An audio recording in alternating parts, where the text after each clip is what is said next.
ফারিগ হয়ে জুমার নামাজের জন্য দাবিত হয়ে খুতবা শোনার জন্য দাবিত হয়ে যাও, জিকিরের জন্য দাবিত হয়ে যাও।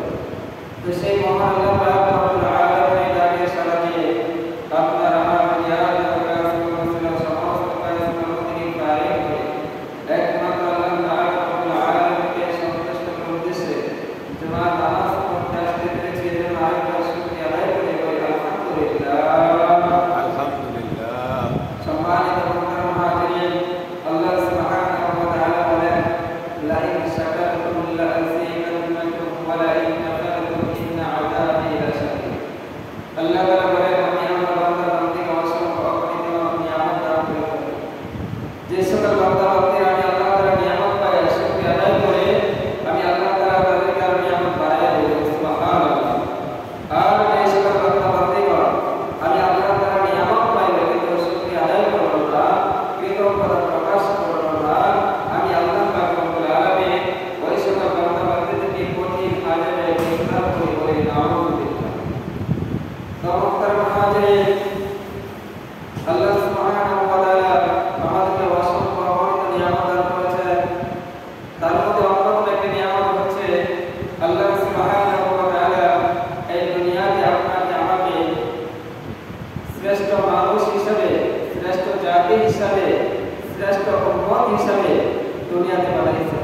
সুবহানাল্লাহ। আল্লাহ সুবহানাহু ওয়া তাআলা ইচ্ছা করলে আপনাকে আমাকে যত মাখলুক আছে, প্রাণী আছে, অন্যান্য প্রাণীর মতোই আপনাকে আমাকে কিন্তু সেই প্রাণীদের মধ্যে বানাইতে পারতেন। পারতেন কিনা বলেন? পারতেন। কিন্তু আল্লাহ তাআলার কাছে কিন্তু আমি কখনো চাই নাই, আপনি কখনো চান নাই যে আল্লাহ আমার রূহটা মানুষের দেহের ভিতরে দিয়ে দিও, আমাকে তুমি মানুষ হিসেবে আকৃতি ধারণ করে দুনিয়াতে পাঠাইও। আমরা কিন্তু আল্লাহর কাছে আরজ করেছিলাম? করি নাই। কিন্তু না করা সত্ত্বেও আল্লাহ তাআলা আপনাকে আমাকে শ্রেষ্ঠ জাতি, শ্রেষ্ঠ মাখলুক হিসাবে, আশরাফুল মাখলুকাত হিসাবে দুনিয়াতে পাঠিয়েছেন। এজন্য আরেকবার শুকরিয়া আদায় করি বলি আলহামদুলিল্লাহ। তো মুহতারাম হাজিরিন, আমি আপনাদের সম্মুখে পবিত্র কালামুল্লাহ শরীফ থেকে একটা আয়াত এবং রাসূল কারীম সাল্লাল্লাহু আলাইহি ওয়াসাল্লাম সম্পর্কিত বাণী থেকে একটা হাদিস তিলাওয়াত করেছি। উক্ত আয়াত এবং হাদিসের অনুযায়ী দুইটা কথা বলার চেষ্টা করব ইনশাআল্লাহ। তো আয়াত এবং হাদিসের যে মূল বিষয়টা হচ্ছে সেটা হলো আল্লাহ পাক রব্বুল আলামিন আয়াতের ভিতরে বলেন যে তোমরা আমি আল্লাহ তাআলার ইবাদত করো এবং তোমাদের পিতা মাতার সাথে সদ্ব্যবহার করো। সুতরাং আজকে আলোচ্য বিষয় হলো পিতা মাতার সাথে সদ্ব্যবহার করা এবং আল্লাহ তাআলার ইবাদত করা। তো আমরা যে মানব জাতি, এই মানব জাতির মূলত রয়েছে দুইটা সত্তা। কয়টা সত্তা বলেন? দুইটা সত্তা।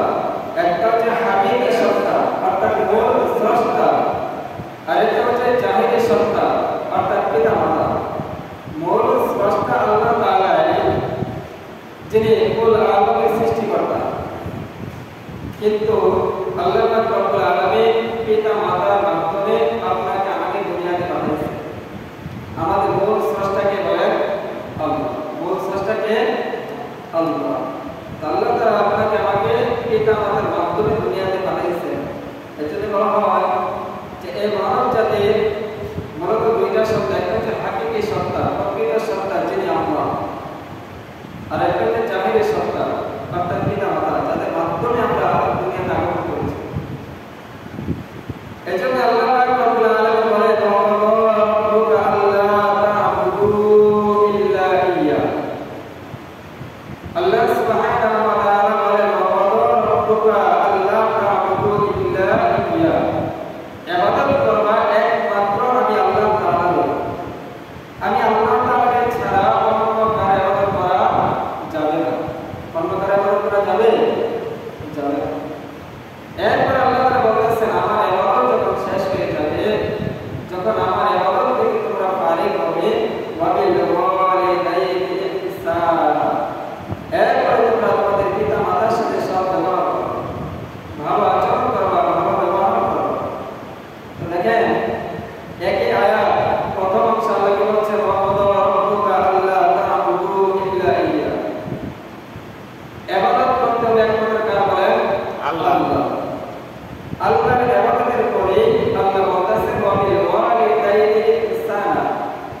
তোমাদের পিতা মাতার সাথে সৎ ব্যবহার করো। এখানে একটা বিষয় লক্ষ্য করো, আল্লাহ তাআলা কিন্তু এরকম ভাবে বলেন নাই ওয়া ইহসানা ওয়া বিল ওয়ালিদাইনি কিন্তু বলেন নাই, অর্থাৎ আগে ইহসান শব্দের কথা পরে পিতা মাতার কথা এরকম ভাবে আল্লাহ বলেন নাই। কিভাবে বলছে? আগে পিতা মাতার কথা বলছেন ওয়া বিল ওয়ালিদাইনি ইহসানা, পিতা মাতার সাথে সৎ ব্যবহার করো। তাহলে কথা গুরুত্ব দিয়েছে। এরপর আল্লাহ তাআলা বলেছেন ওয়া ক্বাদা রাব্বুকা আল্লা তা'বুদু ইল্লা ইয়্যাহু ওয়া বিল ওয়ালিদাইনি ইহসানা ইম্মা ইয়াবলুগhanna 'indaka al-kibara ahaduhuma aw kilahuma fala taqul lahumā uffin wa la tanharhumā wa qul lahumā qawlan karīmā। আল্লাহ এরপরে অংশে বলতেছেন একই আয়াত, এর অংশে বলতেছেন ইম্মা ইয়াবলুগhanna 'indaka al-kibara ahaduhuma aw kilahuma fala taqul lahumā uffin wa la tanharhumā wa qul lahumā qawlan karīmā। আল্লাহ বলেন তোমাদের পিতা মাতা উভয়জন অথবা কোনো একজন যদি বয়সের ভারে বৃদ্ধ অবস্থায় অবনীত হয়ে যায়, দুর্বল হয়ে যায়, তখন তাদের সাথে কোনো খারাপ ব্যবহার করিও না। তুমি তাদের সাথে এমন কোনো আচরণ করিও না যে আচরণের কারণে তারা জবাব দিয়ে খুব শব্দটা বের করে। কেননা পিতা মাতা যদি সন্তানের কোনো আচরণে কোনো ব্যবহারের রূপ বা শব্দটা বের করে, ওই সন্তানের জন্য অমঙ্গল হয়ে যাবে, ওই সন্তান জাহান্নামী হয়ে যাবে। এই জন্য আল্লাহ তাআলা বলেন তোমরা তোমাদের পিতা মাতার সাথে এমন কোনো আচরণ করিও না যার কারণে তোমাদের পিতা মাতার জবাব দিয়ে শব্দটা বের হয়ে যায়। ওয়ালা তানহারহুমা, তাদের সাথে ঝগড়া ফাসাদ ধমকাধমকি ভাবে ধমক দিয়ে কোনো কথা বলিও না। তাদের সাথে কিভাবে কথা বলবে? ওয়াকুল লাহুমা কাওলান কারীমা, সম্মানের সাথে, আদবের সাথে, তাজিমের সাথে তোমার সেই পিতা মাতার সাথে তোমরা কথা বলবে। তাহলে দেখে আল্লাহ তাআলা ইচ্ছা করলে কিন্তু পিতা মাতা ছাড়াও সন্তান দুনিয়াতে পাঠাইতে পারতেন কিনা বলেন? পিতা মাতা ছাড়া আল্লাহ তাআলা মানুষ দুনিয়াতে পাঠাইছে না? পয়গম্বর আদম আলাইহিস সালাম তার কোনো পিতা আছে, মাতা আছে? নাই। পয়গম্বর ঈসা আলাইহিস সালাম আল্লাহ পাক রব্বুল আলামিন তাকে দুনিয়াতে পাঠাইছেন, তার কোনো পিতা আছে? পিতা নাই। তাহলে বোঝা যায় যে আল্লাহ পাক রব্বুল আলামিন পিতা মাতা ছাড়াও দুনিয়াতে সন্তান কি করতে পারে? পাঠাইতে পারে। আবার পিতা মাতার মাধ্যমে আল্লাহ সুবহানাহু ওয়া তাআলা সন্তান পাঠাইতে। যদি কোনো সমস্যা থাকে তো মুহতারাম হাজিরিন, যদি সরকারি প্রকাশ লাগে লাগবে, এমনি মসজিদের মধ্যে ছবি দিয়া ঠিক ঠিক আছে। ভিডিও বয়ান ভিডিও করব, ওয়াজ কর, ভিডিও করে দাও, ভিডিও করে দাও, ওয়াজে তো ভিডিও করতেছি, ভিডিও করে ঠিক না। আচ্ছা যাই হোক, বড় বড় মনে আল্লাহ সুবহানাহু ওয়া তাআলা কি করতে পারে? পিতা মাতা ছাড়া দুনিয়াতে সন্তান পাঠাইতে পারে। তাহলে পিতা মাতার মাধ্যমে কেন পাঠাইলেন? এর দ্বারা স্পষ্ট হয়ে যায় যে আল্লাহ পাক রব্বুল আলামিন নিকট সন্তানের কাছে পিতা মাতা অনেক সম্মানের একটা পাত্র। পিতা মাতাকে আল্লাহ তাআলা সম্মান দান করেছেন। তার মুহতারাম হাজিরিন, এক সাহাবী আল্লাহ নবী সাল্লাল্লাহু আলাইহি ওয়াসাল্লামকে জিজ্ঞেস করলেন, ইয়া রাসূলুল্লাহ, সন্তানের উপরে পিতা মাতার হক কি? আল্লাহ নবী বলেন, ক্বালা হুয়া জান্নাতুকা ওয়া নারুকা, এই পিতা মাতাই হলো তোমার জন্য জান্নাত অথবা তোমার জন্য জাহান্নাম।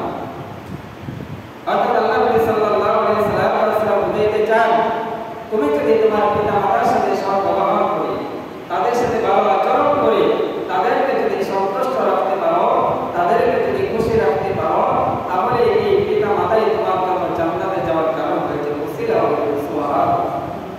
আর যদি তোমার কোনো আচরণের কারণে, তোমার কোনো ব্যবহারের কারণে তোমার পিতা মাতা অসন্তুষ্ট থাকে, নারাজ থাকে, তাহলে এই নারাজতা থাকার কারণটাই হলো তোমার জন্য জাহান্নামে যাওয়ার কারণ বলে নাও। হাদিসে কুদসির ভিতরে আছে, আল্লাহ সুবহানাহু ওয়া তাআলা বলেন, মান রাদিয়া আন ওয়ালিদিন ফাআনা আনহু রাজি। যদি কোনো সন্তান যদি সন্তানের উপরে তার পিতা মাতা সন্তুষ্ট থাকে, যে সন্তানের উপরে পিতামাতার সন্তুষ্টি থাকবে, আমি আল্লাহ তাআলা ওই সন্তানের উপরে সন্তুষ্টি হয়ে যাব। সুবহানাল্লাহ। আর যদি কোনো পিতামাতার সন্তানের প্রতি অসন্তুষ্ট থাকে, তাহলে ওই সন্তানের প্রতি আমি আল্লাহ তাআলা অসন্তুষ্ট হয়ে যাব। নাউযুবিল্লাহ। তাহলে বোঝা গেল কি আয়াত এবং হাদিসের কুদসির দ্বারা বোঝা যায়, সন্তান যদি পিতামাতাকে খ্যাতমত করে, পিতামাতার সাথে সৎ আচরণ করে, ভালো ব্যবহার করে, এর জন্য আল্লাহ পাক রব্বুল আলামিন ওই সন্তানের উপরে সন্তুষ্ট হবে। আল্লাহ রাসূলের হাদিস অনুযায়ী ওই সন্তানের জন্য এই পিতামাতার সন্তুষ্ট থাকার কারণে জান্নাতে যাওয়ার ওসিলা হবে। সুবহানাল্লাহ। আল্লাহ নবী সাল্লাল্লাহু আলাইহি ওয়াসাল্লাম আরেক হাদিসের মধ্যে বলেন, আন আবি হুরায়রা রাদিয়াল্লাহু তাআলা আনহু قال رسول الله صلى الله عليه وسلم دعوة ثلاثة مستجابات لا شك في دعوة المظلوم ودعوة المسافر ودعوة الوالد عنه। আল্লাহ নবী বলেন, তিন ব্যক্তির দোয়া আল্লাহ তাআলা অবশ্যই অবশ্যই কবুল হয়ে যায়, এর কোনো সন্দেহ নেই।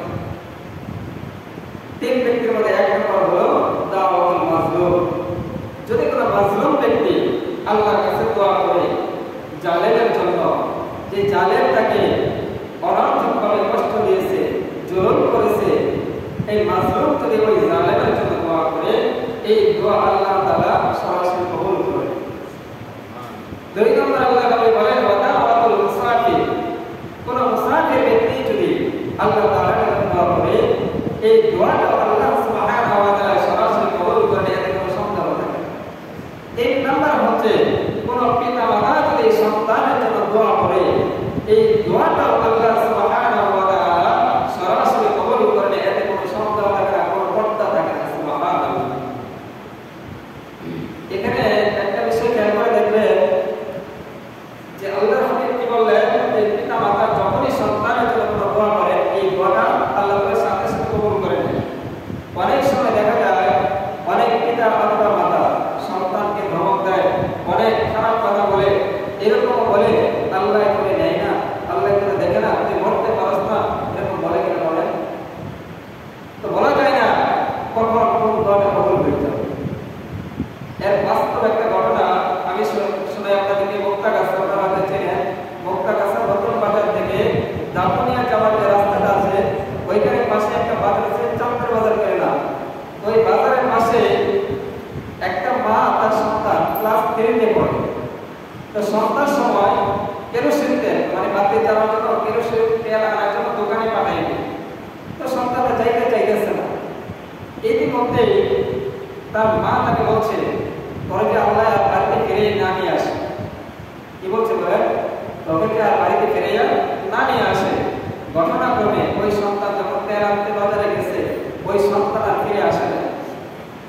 তো একদিন দুই দিন 3 দিন পরে পাওয়া যায় ওই সন্তানকে বস্তার ভিতরে বাইকটা, ওই যে পাশে যে বিল আছে, কুমড়ি লবণ আছে, এই কুমড়ির নিচে পানির মধ্যে বস্তার ভিতরে পানি আছে। এটা কেন করছে? তদন্ত করে জানা গেছে তার পাশের বাড়িতে লোক ছিল, তাদের সাথে একটা দ্বন্দ্ব ছিল, শত্রুতা ছিল। এই শত্রুরাই তাকে ওই বাচ্চাটাকে নিয়ে সেখানে মাইরা ফেলাই দিয়েছে। কিভাবে ছিল? ওই বাড়ি থেকে একটা বস্তা ছিল, যে বস্তাটা পানি দেওয়া ছিল, যে তালি দেওয়া ছিল, এই তালিওয়ালা বস্তা করে ওখানে বাইকটা সেখানে বস্তার ভিতরে ফেলাই দিয়েছে। যার কারণে অতি সহজে জিনিসটা প্রমাণ হয়ে গেছে। তাহলে দেখেন, এই যে মা তার জন্য দোয়া করে আল্লাহ থেকে বাড়িতে ফিরিয়ে না নিয়ে আসে, আল্লাহ কি তাকে বাড়িতে ফিরিয়ে নিয়ে আসছে? আসেন। এই জন্য আল্লাহ তাকে কি বলছেন, পিতা মাতা যখনই সন্তানের জন্য কোনো দোয়া করবে, সাথে সাথে এই দোয়া আল্লাহ দরবারে কবুল হয়ে যায়। হয়তো দেখা যায় কোনোটা দোয়ার ফসল সাথে সাথে পাওয়া যায়, কোনোটার ফসল পরে পাওয়া যাবে, আবার কোনোটার ফসল আখিরাতে পাওয়া যাবে। এই জন্য পিতা মাতা যখনই বান্দার সন্তানের জন্য দোয়া করবে, এই জন্য আমরা খেয়াল করে দোয়া করবো যেন দোয়াটা নেক দোয়া হয়। আল্লাহ তাআলা সকলকে নেক দোয়া করার জন্য তৌফিক দান করুন, সকলে আমিন। তো মোহতারাম হাজিরিন, আল্লাহ নবী বলেন যে সন্তানের জন্য যখন পিতামাতা দোয়া করে, এই দোয়া সরাসরি আল্লাহর দরবারে কবুল হয়ে যায়, এতে কোনো সন্দেহ থাকে না।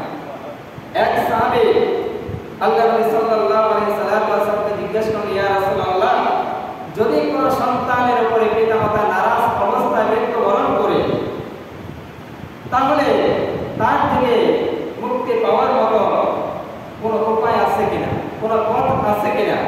আল্লাহ নবী বলেন হ্যাঁ অবশ্যই তার জন্য তিনটা রাস্তা খোলা আছে। কয়টা রাস্তা বলেন? তিনটা রাস্তা।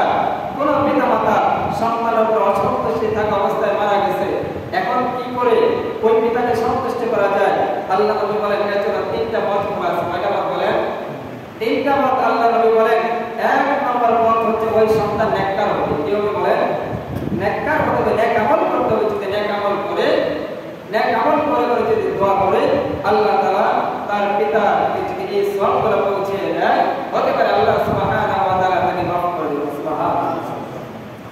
দুই নম্বর পথ আল্লাহ নবী বলেন ওই পিতা মাতার যে বন্ধু বান্ধবগুলো আছে, আত্মীয় স্বজনগুলো আছে, তাদের সাথে সৎ আচরণ করা, ভালো ব্যবহার করা। তিন নম্বর হচ্ছে ওই সন্তান যদি নেক আমল করে, দান সৎকার করে, ওই পিতা মাতার জন্য এই দানের যে সওয়াব হবে, এই সওয়াবগুলো যদি পিতা মাতার জন্য বখশিয়ে দেয়, আল্লাহ সুবহানাহু ওয়া তাআলা এই সওয়াবগুলো তার আমলনামায় দান করবে।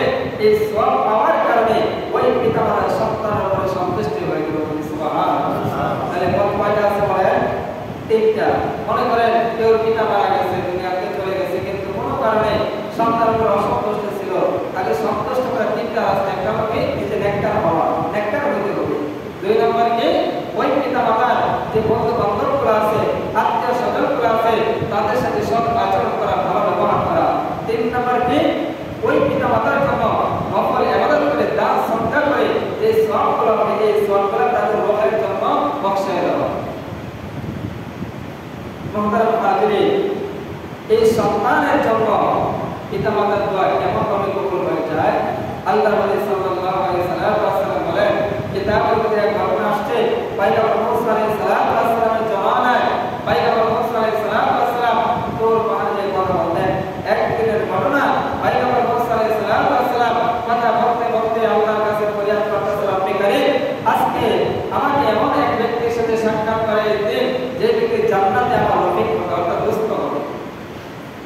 আল্লাহ সুবহানাহু ওয়া তাআলা পয়গম্বর মুসা আলাইহিস সালামকে বলে দিলেন, অমুক বাজারে অমুক শহরে যাও, যাই দেখবে একজন কসাই, এমন চেহারা সুরত, এমন আকার আকৃতি, এই ব্যক্তিকে জান্নাতে তোমার রফিক হয়ে যাবে, তোমার দোস্ত হয়ে যাবে। পয়গম্বর মুসা আলাইহিস সালাম সেই শহরে চলে গেলেন। বাজারে যাই দেখে ওই যে কসাই কথা আল্লাহ তাআলা জানিয়ে দিয়েছেন, দেখে ওইরকম চেহারা সুরত একজন কসাই গোশত বিক্রি করতেছে। তো পয়গম্বর মুসা আলাইহিস সালাম মাগরিবের নামাজ পর্যন্ত সেখানে অপেক্ষা করলেন, তারাই রইলেন। ইতিমধ্যে ওই কসাই তার গোশতগুলো বিক্রি করে শেষ করে অল্প কিছু গোশত যখন ব্যাগের ভিতরে বইয়া বাড়ির দিকে রওনা দিচ্ছে, পয়গম্বর মুসা আলাইহিস সালাম বলেন, ভাই তুমি কি কোনো মুসলমানকে তোমার বাড়িতে মেহমানদারি করতে পারবা? ওই ব্যক্তি বলতেছে, হ্যাঁ অবশ্যই পাবে ইনশাআল্লাহ।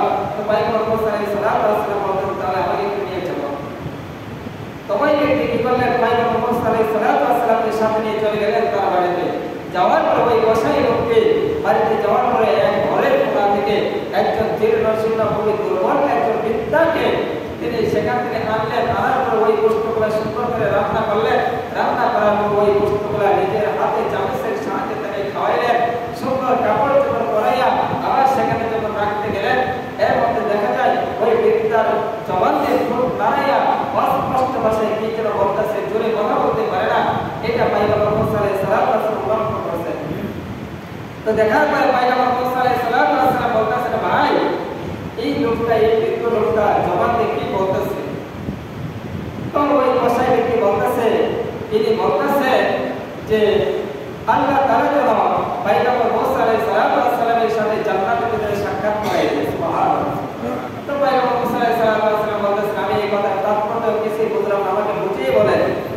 তো ওই কসাই ব্যক্তি বলতেছে, ইনি হচ্ছেন আমার মা, আজকে বয়সের বৃদ্ধির কারণে দুর্বল হয়ে গেছে, তার শরীরে সে ওরকম শক্তি নাই যে নিজের শক্তিতে সে উঠা বসা করবে, নিজের হাতে খাইবে, এই শক্তি তার নাই। আমি তার এখন করে থাকি, আর আমার মা আমার জন্য এই দোয়া করে কাল কিয়ামতের ময়দানে জান্নাতের মধ্যে যেন জামানের পয়গম্বর মুসা আলাইহিস সালামের সাথে যেন আমার সাক্ষাৎ হয়ে যায়, তার সাথে যেন আমার বন্ধুত্ব হয়ে যায়। সুবহানাল্লাহ। এবার পয়গম্বর মুসা আলাইহিস সালাম তাকে বলতেছেন, ভাই তুমি খুবই ভাগ্যবান ব্যক্তি, আমি হলাম জামানের পয়গম্বর মুসা আলাইহিস সালাম। সুবহানাল্লাহ। তাহলে দেখেন পিতা মাতার দোয়া সন্তান যদি কিভাবে কবুল হয়ে যায়। আল্লাহ নবী বলেন, কোন ব্যক্তি যদি, কোন সন্তান যদি প্রত্যেক জুমার রাতে, কোন রাতে বলেন? প্রত্যেক জুমার রাতে মাগরিবের নামাজের পরে ইশারের আগে, মাগরিবের নামাজের পরে ইশারের আগে কোনো ব্যক্তি যদি কোনো সন্তান যদি 2 রাকাত নামাজ কেমন ভাবে পড়ে, প্রথমে সূরা ফাতিহা পড়ার পরে এরপরে সূরা আয়াতুল কুরসি পাঠ করবে, সূরা ইখলাস 5 বার পাঠ করবে, সূরা ফালাক 5 বার পাঠ করবে, সূরা নাস 5 বার পাঠ করবে। এমনি ভাবে 2 রাকাত নামাজ শেষ করার পরে 5 বার আস্তাগফিরুল্লাহ রাব্বি মিন কুল্লি যামবি ওয়া আতুবু ইলাইহি লা হাওলা ওয়ালা কুওয়াতা ইল্লা বিল্লাহ 5 বার পড়বে। এরপরে 15 বার আল্লাহ নবী সাল্লাল্লাহু আলাইহি ওয়াসাল্লাম দরুদ শরীফ পাঠ করবে। এরপরে যখন বান্দা এর সওয়াবগুলো তার পিতামাতার রূহের মাগফিরাতের জন্য বর্ষায় দিবে, আল্লাহ হাবিব বলেন এতে কি পরিমাণ সওয়াব জমবে একমাত্র আল্লাহ তাআলাই জানেন, আল্লাহ তাআলা বিচরণ করে জানেন। সুবহানাল্লাহ।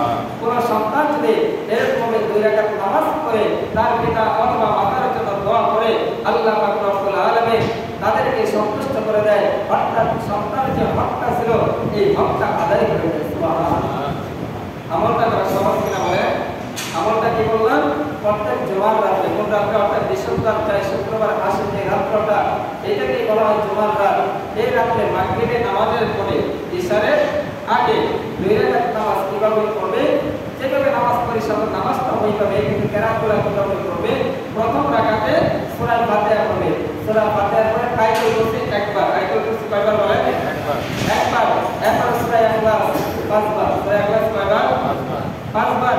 সূরা ফালাক 5 বার, কুল আউযু বিরাব্বিল ফালাক 5 বার, সূরা নাস 5 বার। এইভাবে দুটো রাকাতে একই কেরাত, দুটো রাকাতে একই কেরাত পাঠ করে নামাজ শেষে সালাম ফিরানোর পরে 5 বার বলে আস্তাগফিরুল্লাহ রাব্বি মিন কুল্লি যামবি ওয়া আতুবু ইলাইহি লা হাওলা ওয়ালা কুওয়াতা ইল্লা বিল্লাহ 5 বার। এরপরে 15 বার বলে দরুদ শরীফ। এইভাবে করে যদি কোনো ব্যক্তি, কোনো সন্তান যদি সেই পিতা মাতার জন্য দোয়া করে এবং এর সওয়াব তার রূহের মাগফিরাতের জন্য বর্ষায় দেয়, আল্লাহ হাবিব বলেন এতে কি পরিমাণ সওয়াব হবে একমাত্র আল্লাহ তাআলাই জানেন, আল্লাহ তাআলা তার কেউ জানে না। সুবহানাল্লাহ। এরপর আল্লাহ নবী সাল্লাল্লাহু আলাইহি ওয়াসাল্লাম বলেন কোন সন্তানের পিতা মাতা যদি দুনিয়া থেকে চলে যেতে থাকে তাদের জন্য কিভাবে দোয়া করবে?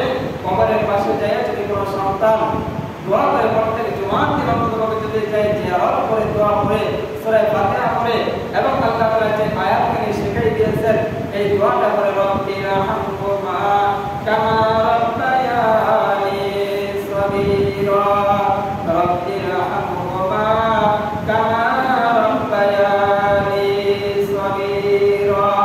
আল্লাহ নবী বলেন ওই সন্তানের দোয়ার বরকতে আল্লাহ তাআলা তার পিতামাতার কবরে আযাবকে আল্লাহ তাআলা মাফ করে দেন। সুবহানাল্লাহ। সুতরাং আমরা হয়তো এখন চিন্তা করি, মনে করি যে আমার সন্তানটা খুবই খারাপ হয়ে গেছে, আমার সন্তান তো আমার মাথার মতো চলে না, আমার সাথে বেয়াদবি করে। কিন্তু আমাকে লক্ষ্য করতে হবে আমি সন্তানের জন্য কি করলাম, আমি সন্তানকে আল্লাহর হুকুম মানার জন্য তাকে দিতেছি কিনা। আমি চলতেছি বেড়াইনে, সন্তানও চালাইতেছি বেড়াইনে, তাহলে আমি যদি বেড়াইনে চলি আমার সন্তানটা কোন লাইনে চলবে? কথা বলেন ঠিক কিনা? কিয়ামতের দিন এই সন্তান পিতা মাতার উপরে মামলা দায়ের করে বলবে, যখন সন্তানদেরকে নাফরমানি করার কারণে জাহান্নামের দিকে নিয়ে যাওয়া হবে, সন্তান আল্লাহর কাছে দোয়া করবে রব্বানা ইন্না আতানা সাদাতানা ওয়া কুবারা'ানা। আল্লাহর কাছে দোয়া করবে রব্বে কারীম আমি একা জাহান্নামে যাব কেন? আমাদেরকে যারা নেতৃত্ব দিয়েছেন তাদেরকে আগে আনেন, তাদের বুকের উপরে পাড়া দিয়ে দিয়ে আমরা জাহান্নামে যাব। সুতরাং দুনিয়াতে থাকা অবস্থায় আমার পিতা কোনোদিন বলে নাই সন্তান তুমি নামাজ পড়ো, আমার পিতা কোনোদিন বলে নাই তুমি পর্দা করো, আমার পিতা কোনোদিন বলে নাই তুমি হালাল পন্থায় চলো, আরাম থেকে বেঁচে থাকো। সুতরাং আমি একা জাহান্নামে যাব না, আমার পিতা মাতাকেও নিয়ে আসেন, তাদের বুকের উপরে পাড়া দিয়ে আমি জাহান্নামে যাব এবং তাদের জন্য ফরিয়াদ করে গেলাম আল্লাহ তুমি তাদেরকে দ্বিগুণ শাস্তি প্রদান করে বলি নাউযুবিল্লাহ। সুতরাং আমি যদি হেফাজত পাইতে চাই, আমার সন্তানের কাছ থেকে আদব পাইতে চাই, পিতা মাতার কাছ থেকে হবে সন্তানকে আদব কায়দা শিক্ষা দেবো। কথা বলেন ঠিক কিনা? এই জন্য আমরা উভয় যখন সন্তান এবং পিতা মাতা উভয় যখন আল্লাহর হুকুম পালন করবে, আল্লাহ তাআলা এর মধ্যে বরকত দান করবেন, সন্তানকে ইহসান করবেন, সন্তান দ্বারা পিতা মাতার খেদমত পাবেন। এই জন্য আল্লাহ পাক রব্বুল আলামিন আমাদের সকলকে আল্লাহ এবং আল্লাহর রাসূলের সন্তুষ্টি